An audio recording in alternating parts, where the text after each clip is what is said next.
Hello guys, ഞാൻ നിങ്ങളോട് പറഞ്ഞില്ലായിരുന്നോ എൻ്റെ നാടും നാട്ടുംപുറത്തെ വിശേഷങ്ങളും എല്ലാം കൂടെ ചേർത്തണമെങ്കിൽ ഒരു 2-3 വീഡിയോസ് ഞാൻ ഇതിനു മുമ്പിട്ട് പോസ്റ്റ് ചെയ്തിട്ടുണ്ടായിരുന്നു. അതിൻ്റെ ബാക്കി കണ്ടിന്യൂഷൻ പാർട്ടാണ് ഈ വീഡിയോയിൽ ചെയ്തിരിക്കുന്നത്. കാണാത്തവർ ആ വീഡിയോ കണ്ടിട്ട് ഈ വീഡിയോ ഒന്ന് കാണും. എന്നാൽ പിന്നെ എൻ്റെ ചാനലിലോട്ട് വാ.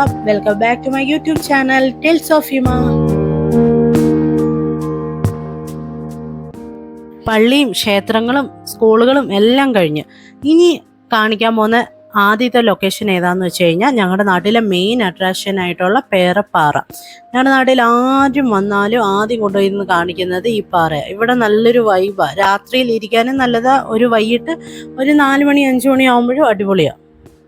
വീഡിയോ കാണുമ്പോൾ തന്നെ മനസ്സിലാവും നല്ല കാറ്റാണ് ഇങ്ങോട്ടുനിന്ന്. ഒരു മിനി ഊട്ടി പോലെയൊക്കെ തോന്നും. പക്ഷേ മിനി ഊട്ടിയല്ല. ഞാനിങ്ങനെ പുല്ലൊക്കെ വളർന്ന് ഇപ്പം നിൽക്കുന്നതുകൊണ്ട് ഞാൻ പറഞ്ഞതാണ്. പിന്നെ ഏറ്റവും കൂടുതൽ ഇവിടെ ഒരു കാറ്റുണ്ട്. ഒരു വൈകുന്നേരം ഇരിക്കുന്ന സമയത്ത് നല്ല രസം. നമ്മൾ ഈ കാറ്റൊക്കെ ആസ്വദിച്ച് പാട്ടൊക്കെ ബ്ലൂടൂത്ത് സ്പീക്കറിലൊക്കെ ഇട്ട്, പിന്നെ അതുപോലെ തന്നെ ഇവിടെ ഒരു 4 മണിയൊക്കെ ആവുന്ന സമയത്ത് 4 മണി 5 മണിയൊക്കെ ആകുമ്പോൾ ഇവിടെ വോളിബോളിൻ്റെ കളിയൊക്കെ ഉണ്ട്. അപ്പോൾ ഇതൊക്കെ കണ്ട് നല്ല വൈബൊക്കെ പിടിച്ച് ഇവിടെ ഇരിക്കാനൊക്കെ നല്ല സുഖമാണ്. പിന്നെ രാത്രിയിലും വന്നിട്ട് ക്യാമ്പ് ഫയർ ഒക്കെ ഇവിടെ സെറ്റ് ചെയ്തിട്ടുണ്ട്. കുറേ പ്രാവശ്യം സെറ്റ് ചെയ്തിട്ടുണ്ട്. നമ്മുടെ പള്ളിയിൽ എന്തെങ്കിലും VBSൻ്റെയൊക്കെ പ്രോഗ്രാമിന് മുമ്പിട്ട്, ഫൈനൽ ഡേക്കൊക്കെ മുമ്പിട്ട് തലേന്ന് ഇവിടെ വന്നിട്ട് ക്യാമ്പ് ഫയർ ഒക്കെ സെറ്റ് ചെയ്യാറുണ്ട്.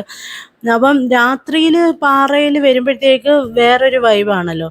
ഈ പാറയിൽ തന്നെ ഫുഡൊക്കെ കുക്ക് ചെയ്തിട്ടുണ്ട് ഇതിനു മുമ്പിട്ട്, ഇപ്പോഴൊന്നും അല്ല.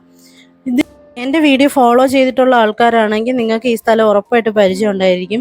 കാരണം ഇതിനു മുമ്പിട്ട് ഞാനൊരു വീഡിയോ ഇട്ടായിരുന്നു എൻ്റെ നാടെന്നുള്ളത്. പക്ഷേ അത് ഞങ്ങൾ വൈകിട്ട് ചായ കുടിച്ചുകൊണ്ടിരുന്നപ്പോൾ പെട്ടെന്ന് ആകാശത്ത് മാരിവില്ല് വന്നപ്പോൾ മാരിവില്ല് ഷൂട്ട് ചെയ്യാൻ വേണ്ടി ഞങ്ങളെല്ലാവരും കൂടെ ഓടി ഇവിടെ പാറയിൽ വന്നൊരു വീഡിയോ ആയിരുന്നു അത്. അപ്പോൾ അത് നിങ്ങൾ കണ്ടിട്ടുണ്ടെങ്കിൽ നിങ്ങൾക്ക് ഈ ലൊക്കേഷൻ പരിചയമായിരിക്കും. ഞങ്ങൾ എപ്പോഴും വരാറുണ്ട്. മിക്കവാറും രാത്രി ആകുമ്പോഴത്തേക്ക് ഒരു 7-8 മണിയൊക്കെ ആകുമ്പോഴത്തേക്ക് ചില സമയങ്ങളിൽ കാറ്റൊക്കെ ഉള്ള സമയങ്ങളിൽ ഇവിടെ വന്ന് ഇങ്ങനെ ഇരിക്കും. കുറച്ച് ക്യാമ്പ് ഫയർ ഒക്കെ സെറ്റ് ചെയ്യും. ചിലപ്പം കുറേ നേരം ഇരുന്ന് കാറ്റൊക്കെ കൊണ്ടിട്ട് പോകും. പക്ഷെ ഇപ്പം മഴ ആയതുകൊണ്ട് ഇപ്പം രാത്രിയിലൊന്നും ഇങ്ങോട്ട് കയറി വരത്തില്ല. കാരണം എന്ന് പറഞ്ഞാൽ ഇടിയെങ്ങാനും ഉണ്ടെങ്കിൽ അറിയാൻ പറ്റത്തില്ല. ആദ്യം ഇടി വെട്ടുന്ന പാറയിലല്ലേ. അങ്ങനെ കുറേയേറെ ഓർമ്മകളൊക്കെ ഉള്ളൊരു അടിപൊളി ഒരു പാറയാണിത്. എപ്പോഴും നമുക്ക് നമ്മുടെ സ്വന്തം നാടിൻ്റേതായിട്ടുള്ള എന്തെങ്കിലും ഒരു സ്വത്തുണ്ടല്ലോ, അതുപോലത്തെ ഉള്ളൊരു ഒട്ടും ഒഴിച്ചുകൂടാൻ പറ്റാത്തൊരു സ്വത്താണ് ഈ പാറ എന്ന് പറയുന്നത്. കുറേയേറെ ആൾക്കാരുടെ ഓർമ്മകൾ ഒത്തിണങ്ങിയ ഒരു സ്ഥലമാണിത്. പലർക്കും പലതരത്തിലുള്ള ഓർമ്മകൾ പറയാൻ വേണ്ടി ഈ സ്ഥലത്തിനുണ്ടാകും. കാരണം ഈ നാട്ടിലെ ചെറുപ്പക്കാർ എപ്പോഴും വന്ന് ഇരുന്ന് സംസാരിച്ചിട്ട് അവരുടെ ഒരു ഏജ്, ഒരു 15 തൊട്ടെന്നല്ല, ഒരു 10 തൊട്ട് ഏകദേശം ഒരു 30 ഏജ് വരെ മാറ്റാൻ പറ്റാത്തൊരു മൊമെൻറ്റ്സ് കവർ ചെയ്യുന്ന ഒരു ലൊക്കേഷനാണ് ഇത്. പിന്നീട് ജോലിയൊക്കെ കിട്ടിയ ആൾക്കാരൊക്കെ പോകും. എന്നാലും പുറത്ത് പോയിട്ട് തിരിച്ച് ഇവിടെ വരുമ്പോൾ ആദ്യം ഓടി വരുന്നത് ഈ സ്ഥലത്തായിരിക്കും, പാറയിലോട്ടായിരിക്കും. പിന്നെ ഞങ്ങൾ നേരെ പോയത് വയലിലോട്ട്. റോഡിൻ്റെ ഇരു സൈഡിലും നിങ്ങൾക്ക് കാണുമ്പോൾ തന്നെ മനസ്സിലാവും കൂടുതലും റബ്ബർ കൃഷിയാണുള്ളത്. കാരണം ഇപ്പോൾ ആൾക്കാരെല്ലാം ചെയ്യുന്നത് റബ്ബർ കൃഷിയാണ്. അവർക്ക് ലാഭം റബ്ബർ കൃഷി ചെയ്യുന്നതാണ്. നേരത്തെ ഇവിടെ ഫുള്ള് വയലും കാടും അങ്ങനെയൊക്കെ ആയിരുന്നു. പിന്നെ കാടൊക്കെ വെട്ടിയാണ് ഇപ്പോൾ റോഡ് പോലെ ആക്കിയത്. പള്ളിയുടെ നേരെ ഓപ്പോസിറ്റ് താഴോട്ടുള്ള വഴി കൂടെ പോകുമ്പോഴാണ് വയലിലോട്ട് പോകുന്നത്. ഇപ്പം നിങ്ങൾക്ക് കാണുമ്പോൾ ജോഗ്രഫി മൊത്തം മാറും. വയലിലോട്ട് പോകുമ്പോഴത്തേക്കുള്ള ഒരു റോഡിൻ്റെ ഒരു അവസ്ഥയുണ്ടല്ലോ, അങ്ങനെ ഒരു ടെറൈൻസ് ആണ് ഇപ്പം ഇനി അങ്ങോട്ട് പോകുമ്പോൾ നിങ്ങൾക്ക് മനസ്സിലാവുന്നത്. അത് കാണുമ്പോൾ തന്നെ പണ്ടത്തെ ഒരു നൊസ്റ്റാൾജി മൊത്തം നമുക്ക് ഫീൽ ചെയ്യും. ഇപ്പം ഇവിടെ നെൽകൃഷിയും കാര്യങ്ങളും ഒന്നുമില്ല. കാരണം പണ്ടൊക്കെ എനിക്കൊന്നും ഒരു 8 വർഷത്തിന് മുമ്പ് വരെ നെൽകൃഷി കാണണമായിരിക്കും. അത് കഴിഞ്ഞിട്ട് ഇപ്പോൾ ആൾക്കാരൊന്നും അങ്ങനെ ചെയ്യുന്നില്ല. ഈ സൈഡ് ഉണ്ടല്ലോ, വലത് സൈഡ് ഞാനിപ്പം കാണിച്ചത്, അവിടെ ഒരു പുളിമ്പാറക്കെട്ട് എന്ന് പറയുന്ന ഒരു സ്ഥലമുണ്ട്. ഞാൻ ഒരു വട്ടം പോയിട്ടുണ്ട്. പക്ഷേ നമുക്ക് ഇപ്പം 2 പേർക്ക് മാത്രമായിട്ട് പോകാൻ പറ്റത്തില്ല. നല്ല രീതിയിൽ കാടായി കിടക്കുന്ന ഒരു സ്ഥലം. നല്ല രസം അവിടെ കാണാൻ. അത് കുറച്ച് ട്രക്കിംഗ് പോലത്തുള്ള പരിപാടിയാണ്. മേളിൽ കയറി പോയിട്ട് കുറേ നടക്കാനുണ്ട്. കുറേ നടന്ന് അതിൻ്റെ മേളിൽ കയറി പോയിട്ട് ആരെങ്കിലും കൂട്ടില്ല, നമുക്ക് അതിൻ്റെ മേളിൽ പോകാൻ പറ്റത്തില്ല.